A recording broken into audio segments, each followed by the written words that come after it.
Shalom, di sini saya akan mempresentasikan laporan baca saya tentang mengenal sejarah gereja di Indonesia. Nama saya Joinda Erineta Fuli, NIM 10120210160, semester 2 kelas C, mata kuliah Sejarah Gereja Indonesia. Tugas laporan baca dengan dosen pengampu Tri Juliani Renda MSI. Identitas buku, judul buku Ragi Carita 1, Sejarah Gereja di Indonesia tahun 1500 sampai 1860-an. Pengarang Dr. Van den N. Penerbit PPK Gunung Mulia dengan jumlah halaman 272 halaman. Baik, saya akan mulai menjelaskan. Yang pertama, pendahuluan. Pada tahun 1959, pertama kali terbitlah sebuah karangan yang menyajikan tentang sejarah gereja di Indonesia. Sebelumnya sudah ada karangan-karangan lain tetapi ditulis dalam bahasa Belanda, yaitu buku dari Dr. Maler Kruger, yaitu Sejarah Gereja di Indonesia, yang merupakan pembahasan pertama tentangnya dalam bahasa Indonesia sendiri. Setelah Dr. Maler Kruger menulis karyanya, usaha untuk mempelajari sejarah gereja di Indonesia maju terus. Sejak tahun 1959 itu telah terbit beberapa buku mengenai sejarah gereja di tanah air. Dalam karangan-karangan itu diusahakan untuk memperluas pandangan sehingga yang diberikan bukan hanya sejarah pekebaran Injil, melainkan sejarah gereja dalam arti yang lebih luas. Khususnya sejarah gereja-gereja di Tapanuli, Kalimantan Selatan, Jawa Timur, Sulawesi Tengah, dan Irian Jaya yang mendapat sorotan baru. Orang-orang Katolik Roma pun menerbitkan sebuah karya besar mengenai sejarah gereja mereka. Karena penelitian sejarah sudah maju, maka dianggap perlu menerbitkan suatu buku yang baru sebagai ganti buku dari Dr. Maler Kruger. Dan masih banyak yang perlu dilakukan penelitian, khususnya mengenai corak kerohanian atau teologia para zendeling dan mengenai cara iman Kristen dihayati oleh orang-orang Indonesia yang menjadi percaya. Maka atas prakarsa Badan Penerbit Kristen Gunung Mulia atau BPK, karya ini diterbitkan. Selanjutnya, penulis buku ini beranggapan bahwa menulis tentang sejarah, termasuk sejarah gereja, bukanlah soal mencatat data secara objektif saja. Setiap usaha menggambarkan sejarah gereja akan mempunyai corak tersendiri dan akan memakai patokan dari cara menilai sendiri. Penulis mengutip dari Dr. Maler Kruger dari pengantar edisi bukunya yang berbahasa Jerman. Beberapa di antara gereja-gereja yang sejarahnya digambarkan dalam buku ini mempunyai materai yang di dalamnya diterapkan perkataan Rasul, yaitu tidak ada seorang pun yang dapat meletakkan dasar lain daripada dasar yang diletakkan, yaitu Yesus Kristus, dalam 1 Korintus 3 ayat 11. Itulah panggilan yang telah sampai kepada mereka. Untuk jawaban yang mereka berikan berlaku peringatan, tetapi tiap-tiap orang harus memperhatikan bagaimana ia harus membangun di atasnya. Penulis menyelenggarakan fungsi teologis kritis dari ilmu sejarah gereja yang ingin membantu gereja untuk maju dari jawaban yang telah diberikan kepada yang lebih baik, membantu gereja agar belajar mengikuti Tuhan sesuai dengan tuntutan yang diajukannya kepadanya. Semoga usaha ini untuk pertama kali dilakukan membantu supaya tujuan itu tercapai. Apabila kita mau menggambarkan sejarah gereja Indonesia, kita menghadapi suatu pertanyaan yang penting, yaitu tentang siapa kita penulis, siapa-siapa yang akan menjadi tokoh-tokoh dalam riwayat sejarah yang hendak kita sajikan, pemikiran dan perbuatan siapa yang akan ditonjolkan, para pekabar Injil dari Baratkah atau orang-orang Indonesia yang melalui usaha orang-orang Barat itu belajar mengenal Yesus Kristus dan menerima iman Kristen. Dalam banyak karangan yang disusun pada masa lampau, tokoh-tokoh perbuatan serta pemikiran para pekabar Injil yang dijadikan pusat perhatian. Bukankah berita-berita tentang kejadian-kejadian yang berlangsung di tengah gereja muda itu hampir semua keluar dari pena para zendeling? Mereka inilah yang mengirim laporan-laporan ke pengurus pekabaran Injil yang telah mengutus mereka. Mereka yang menulis buku kenang-kenangan, dari tangan mereka pula berasal sampai sekarang sebagian besar buku-buku ilmiah mengenai sejarah gereja-gereja kita. Di balik itu, orang-orang Kristen yang telah ditobatkan dan diasuh oleh mereka tidak atau hampir tidak banyak bicara apalagi menulis. Namun demikian, kenyataan ini tidak bisa dibenarkan. Ada pula dasar teologisnya. Kalau sejarah gereja hanya memperlihatkan para pendatang, maksudnya para pekabar Injil, maka ia hanya akan merupakan sejarah pekabar Injil. Dan sejarah gereja seharusnya meliputi bidang-bidang lainnya selain pekabaran Injil, yaitu ada ibadah, ada organisasi gereja, ada ajaran gereja, ada kesalehan hati, ada kelakuan orang-orang Kristen terhadap saudaranya dan terhadap dunia di sekitarnya. Pendeknya, bagaimana orang-orang Kristen anggota suatu gereja menghayati dan mengungkapkan iman Kristen, sebagaimana yang dikatakan oleh Dr. Mahler Kruger dalam pengantar bahasa Jerman. Dari sejarah serta bentuk gereja muda dapat dilihat apa yang pernah disebut sebagai jawaban mereka. Jawaban itu ialah usaha mereka agar iman mereka diberi bentuk dan wujud yang nyata. Usaha ini dalam sejarah mereka barangkali masih bersifat bersahaja dan kurang matang. Namun itu adalah usaha mereka sendiri. Telah mereka dengar panggilan, firman telah diterima dalam 1 Tesalonika 1 ayat 6. Dan apabila hal itu terjadi, maka terjadilah gereja dan mulailah sejarah, yaitu sejarah suatu jawaban. Dr. Mahler Kruger berkata dalam pengantar yang sudah dikutip tadi, panggilan itu pun sudah ada sejarahnya. Ia pun timbul dari jawaban yang telah diberikan pada tempat lain oleh orang-orang lain. Panggilan itu diteruskan dalam pengutusan gereja. Sejarah panggilan itu adalah sejarah pekabaran Injil yang setiap kali melahirkan sejarah pekabaran Injil. Sejarah gereja dan pekabaran Injil tidak dapat dipisahkan yang satu dari yang lain. Setiap masing-masing lingkungan ada faktor-faktor yang menentukan bentuk serta corak tersebut, sehingga berlain-lainan.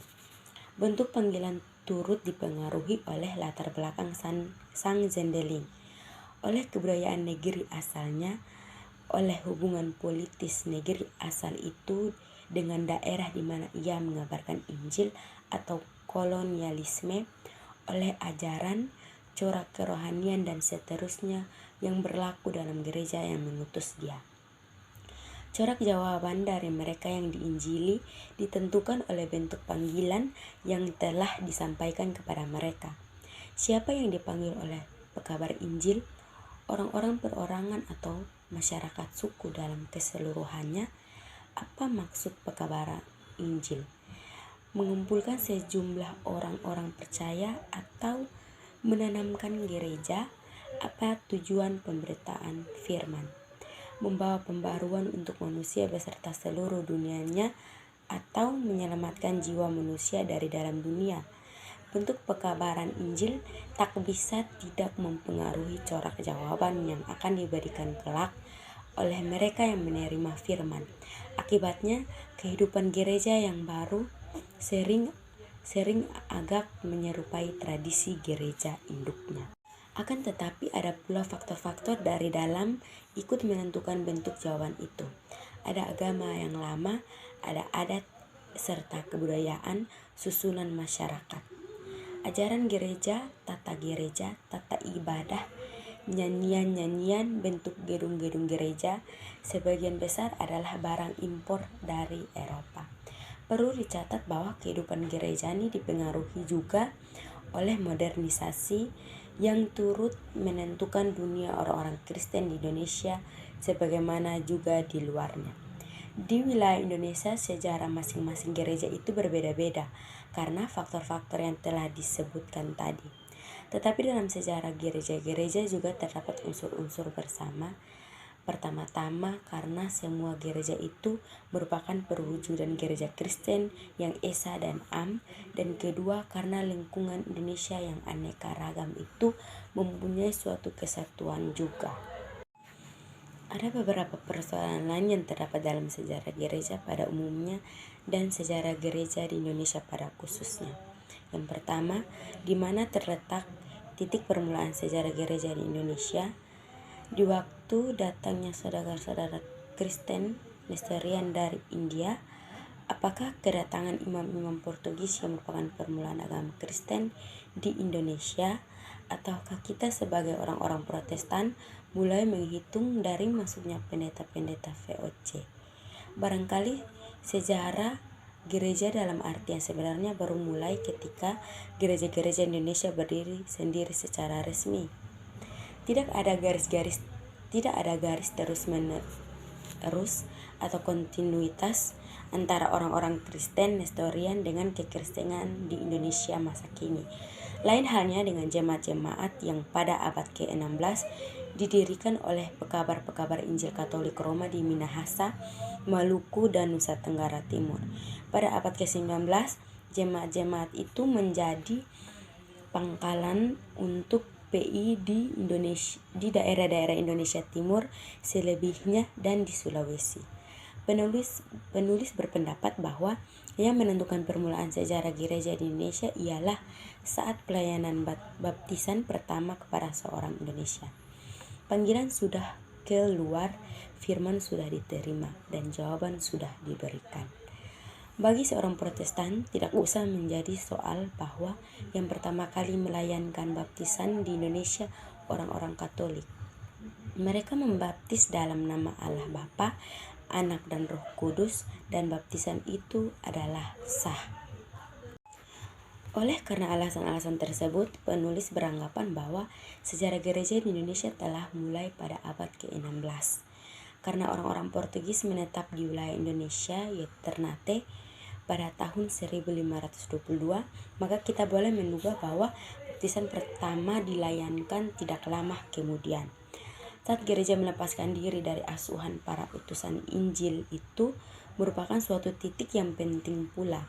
Gereja itu mulai bertindak sendiri, jawabannya atas panggilan akan menjadi lebih jelas dan tegas dan diharapkan juga lebih kena dengan keadaan di sekitarnya. Dalam meneliti sejarah gereja itu, kita akan mendengarkan suatu gereja itu sendiri yang tidak lagi diiringi atau malah dibungkamkan oleh suara-suara para pengasuhnya. Utusan Injil bukan lagi sang bapak, melainkan saudara yang akan hadir atas kehendak gereja itu sendiri. Yang kedua, bagaimana membatasi dan membagi-bagi bahan yang disajikan dalam buku ini. Seperti yang telah dikatakan bahwa sejarah politis, ekonomis, sosial, kebudayaan, dan agama mempengaruhi sejarah gereja dan dipengaruhi juga olehnya. Sejarah gereja tidak terlepas dari dunia, ia malahan merupakan sebagian daripadanya, sebagian dari dunia itu sendiri. Dr. Muller-Kruger dalam bagian pertama bukunya bertolak dari segi siapa yang datang mengabarkan Injil. Dengan demikian diperoleh periodisasi sebagai berikut. Tahun 1522 sampai 1605 zaman misi Katolik Roma, dan tahun 1605 sampai 1800 zaman Zending VOC, tahun 1800 sampai 1940 zaman Zending oleh lembaga-lembaga pekabaran Injil.